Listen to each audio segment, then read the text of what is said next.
माजबाट train station Dibrugarh Deoghar एक्सप्रेसनि गिबि लाखिनाय ट्रेनखौ बेखेवनानै होदों मन्त्रि चरण बर' बिथाङा।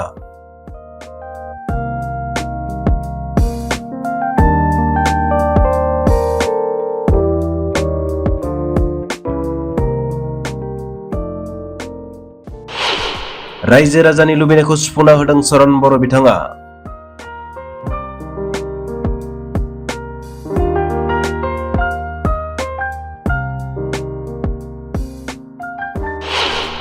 जायगानि एमएलए एबा मन्त्रि चरण बर'आ माजबाटनि महिलापारायाव मडेल देहा फाहामसालियाव गोदानै बेखेवनाय अपारेशन थियेटारखौ नायदिंहैयो।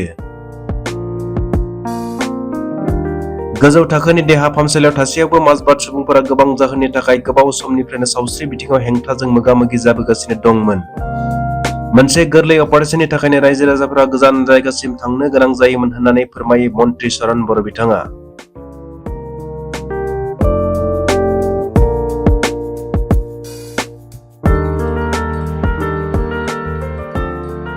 আজি মাজবাট ৰেলৱে ষ্টেচনত দেৱগড় বা ডিব্ৰুগড় দেওবৰ এক্সপ্ৰেছ আজি প্ৰথম ষ্টপ কৰিব। তাৰ কাৰণে আজি ডিপাৰ্টমেণ্ট তৰফৰ পৰা আনুষ্ঠানিকভাৱে আমাৰ ফ্লেগ অফ চেৰেমনি আছে। তাৰ কাৰণে ইয়াত আহিছোঁ আৰু এইটো ট্ৰেইনখন আহি পাব 7:40 বজাত। তো আমাৰ এটা অনুষ্ঠান আছে আৰু ইয়াত যোৱাৰ আগতে মই আমাৰ মহিলাপাৰা মডেল হস্পিটেলত সোমালোঁ। আমাৰ বাবে খুব ভাল খবৰ। আমাৰ মডেলত ইনফ্ৰাষ্ট্ৰাকচাৰটো খুব ভাল আৰু যিমানখিনি কি কয় ইনষ্ট্ৰুমেণ্ট যি লাগে এইবিলাকো আছিল, কিন্তু ডক্টৰৰ অভাৱৰ বাবে আমি ইয়াত অপাৰেশ্যনটো কৰিব পৰা নাছিল। কিন্তু পৰহিৰ পৰা আৰম্ভ হ'ল। ফাৰ্ষ্ট চিজাৰিং কেছ ইয়াত কৰা হ'ল, ধুনীয়াকৈ ছাকচেছ হৈছে। মই এইটোকে খবৰ ল'ব আহিছিলোঁ, মানে খুব ভাল লাগিল। মাজবাটত যিহেতু মাজবাটৰ পৰা বহুতো পেচেণ্ট যিহেতু বাহিৰত যাবলগীয়া হয় আৰু ইয়াত ফাইনেন্সিয়েলি বহুত উইক মানুহ আছে, তো এই হিচাপে চিজাৰিং যদি আমি ইয়াতে যদি কণ্টিনিউ কৰিব পাৰোঁ আমাৰ কাৰণে বহুত লাভ হ'ব। बेनि उनाव माजबाट रेलवे स्टेशनाव मन्त्रि बिथाङा डिब्रुगढ़ देवघर एक्सप्रेसनि गिबि लाखिनाय ट्रेनखौ बेखेवो। माजबाट रेलवे स्टेशनाव गोथां फिरफिला लानानै मन्त्रि बिथाङा गोदानै लाखिनाय ट्रेनखौ फिरफिला दिन्थिनानै बेखेवनानै होयो। माजबाट ट्रेन स्टेशनाव डिब्रुगढ़ देवघर एक्सप्रेस थाद'नायखौ खालामनो हानायनि थाखाय मन्त्रि बिथांखौ माजबाटनि रायजो राजाफोरा साबायखर बावो।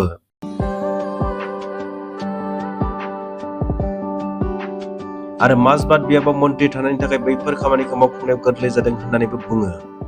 আজি মাজবাটবাসী ৰাইজৰ কাৰণে খুব মানে ভাল দিন আৰু মানে গৌৰৱ অনুভৱ কৰিছোঁ যে মাজবাটৰ দীৰ্ঘদিনীয়া দূৰণিবতীয়া ট্ৰেইন ৰখোৱাৰ কাৰণে প্ৰতিবাদ কাৰ্যসূচী চলি আছিল। বিভিন্ন দল সংগঠন সমাজক লৈ পেলাই চলি আছিলে আৰু আমাৰ দীপেন বৰা আমি এই ৰেলৱে ডিপাৰ্টমেণ্টৰ পৰা আমাৰ বহুত কেছো হ'ল।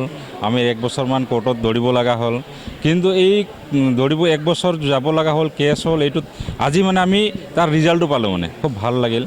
আৰু তাতকৈ বেছি মাজবাট বিধানসভা সমষ্টিৰ বিধায়ক চৰণ বড়ো ডাঙৰীয়া পৰিবহণ মন্ত্ৰী হোৱাৰ পিছত প্ৰথম পদক্ষেপ হিচাপে যেনেকৈ আমাৰ Majbat to Tezpur AC bus আৰু আজি ডিব্ৰুগড় টু দেওঘৰ যি আমাৰ ট্ৰেইনত আমাৰ ষ্টপেজ পালোঁ মাজবাটত, তাৰ কাৰণে আমাৰ মাজবাট সমষ্টিৰ বিধায়ক তথা অসম চৰকাৰৰ মন্ত্ৰী চৰণ বড়ো ডাঙৰীয়াক আমি অশেষ ধন্যবাদ জ্ঞাপন কৰিছোঁ।